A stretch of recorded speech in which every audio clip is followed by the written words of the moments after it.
Assalamualaikum warahmatullahi wabarakatuh. Alhamdulillah rabbil alamin. Wassalatu wassalamu ala asrofil anbiya wal mursalin Sayyidina Muhammadin wa ala alihi washabihi ajmain. Amma ba'du. Yang terhormat kepada Bapak Arifah Kurniawan SE MSA selaku dosen pengampu pada mata kuliah Manajemen Keuangan Syariah dan teman-teman yang saya banggakan. Sebelumnya, perkenalkan nama saya Tahanata Magat selaku moderator kelompok 5. Adapun anggota kami yaitu Diah Ayu Ulandari dan Novita Diana. Dan kami akan menjelaskan tentang ketentuan syariah pada pasar uang syariah. Pada materi pertama akan dijelaskan oleh saya sendiri, dan pada materi kedua dijelaskan oleh Diah Ayu Ulandari, dan pada materi ketiga dijelaskan oleh Novita Diana. Yang ke-1, pengertian pasar uang syariah. Pasar uang money market adalah pasar memperdagangkan surat-surat berharga jangka pendek. Sedangkan pasar valuta asing adalah pasar yang memperdagangkan surat-surat berharga dalam suatu mata uang dengan melibatkan mata uang lain. Secara konvensional, pengertian pasar uang adalah sebuah sistem yang digunakan untuk melakukan perdagangan dana jangka pendek atau dana dengan jangka waktu kurang dari setahun. Yang kedua, fungsi pasar uang syariah. Pasar uang syariah adalah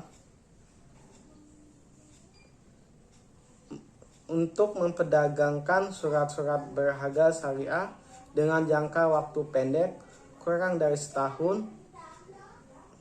Dalam hal pasar uang ini, yang ditransaksikan adalah hak untuk menggunakan uang dalam jangka waktu tertentu.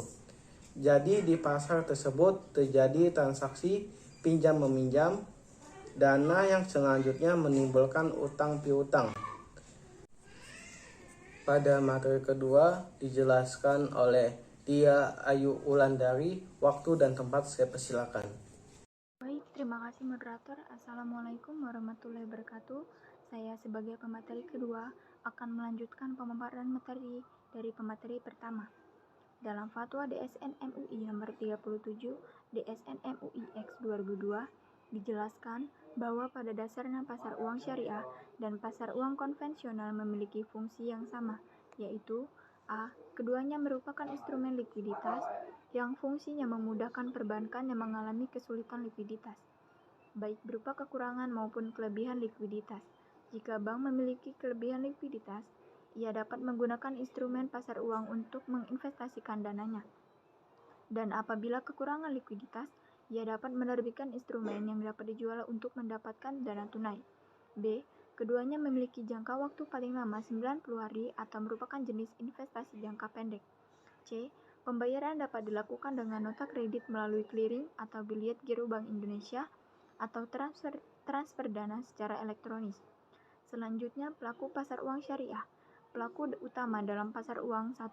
Lembaga-lembaga keuangan, misalnya bank, dana pensiun, dan perusahaan asuransi. 2. Perusahaan-perusahaan besar, misalnya perusahaan yang sudah go public, menerbitkan commercial paper. 3. Lembaga-lembaga pemerintah, misalnya Bank Indonesia menerbitkan sertifikat Bank Indonesia atau SBI. 4. Individu-individu, misalnya rumah tangga membeli sertifikat Bank Indonesia. Selanjutnya yaitu mekanisme pasar uang syariah. Mekanisme pasar uang syariah ada dua, yaitu A. Mekanisme dan penyelesaian transaksi investasi mudharabah antar bank syariah atau IMA dalam pasar uang, terdiri dari 1. Sertifikat investasi mudharabah antar bank syariah atau IMA. 2. Penanam dana pada sertifikat investasi mudharabah antar bank syariah atau IMA. 3. Pemindah tanganan sertifikat investasi mudharabah antar bank syariah atau IMA. 4. Kemudian pada saat sertifikat investasi mudharabah antar bank syariah atau IMA. B. Mekanisme operasi pasar uang syariah. Mekanisme perdagangan surat-surat berharga berbasis syariah dan harus tetap berkaitan dan berada dalam batas-batas toleransi dan ketentuan yang digariskan syariat, antara lain: 1. Fatwa ulama pada simposium yang disponsori Dalah Al-Barokah Group pada November 1984 di Tunis. 2. Lokakarya ulama tentang reksadana syariah, peluang dan tantangannya di Indonesia yang diselenggarakan di Jakarta pada 30 sampai 31 Juli 1997. 3. Orang akan tertarik menanamkan dananya pada instrumen keuangan. Sekian pemaparan materi dari saya. Selebihnya saya kembalikan kepada moderator. Wassalamualaikum warahmatullahi wabarakatuh. Terima kasih kepada Dia Ayu Ulandari. Selanjutnya pada materi ketiga dijelaskan oleh Novita Diana. Waktu dan tempat saya persilakan. Baik, di sini saya sebagai pemateri ketiga akan melanjutkan materi selanjutnya, yaitu tentang perbedaan pasar uang konvensional dan pasar uang syariah. Adapun perbedaan mendasar dari keduanya yaitu yang pertama, PUAS tidak mendasarkan transaksinya pada suku bunga tetapi pada pola bagi hasil, sedangkan PUAB seluruhnya mendasarkan transaksinya pada suku bunga. Selanjutnya, peserta PUAS meliputi bank syariah dan bank konvensional, sedangkan peserta PUAB hanya bank konvensional. Yang selanjutnya, peranti yang digunakan dalam PUAS adalah sertifikat IMA, sedangkan peranti yang umum digunakan dalam PUAB adalah promise atau promissory note. Yang keempat, sertifikat IMA sebagai peranti utama PUAS hanya dapat dialihkan satu kali, sedangkan terhadap promise dapat dipindah tangankan berulang kali selama belum jatuh tempo. Yang kelima, ada dalam perhitungan imbalan peranti utama PUAS tidak mengikutkan komponen bunga. Di lain pihak, bunga merupakan komponen utama perhitungan imbalan dalam PUAB.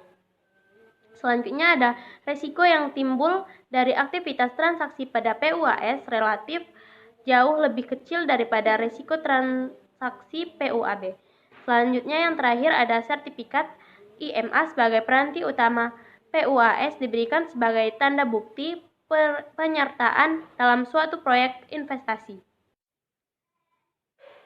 Adapun perbedaan lainnya sebagai berikut. Yang pertama, ada instrumen yang dijual, yang kedua, emiten penjual, yang ketiga, indeks saham, dan yang terakhir, mekanisme transaksi. Sekian materi dari saya. Selanjutnya saya kembalikan kepada moderator. Terima kasih kepada Novita Diana. Sekian dari presentasi dari kelompok kami. Mohon maaf apabila ada salah kata yang kurang berkenan di hati Anda. Kepada Allah saya mohon ampun. Wabillahi taufiq wal hidayah. Wassalamualaikum warahmatullahi wabarakatuh.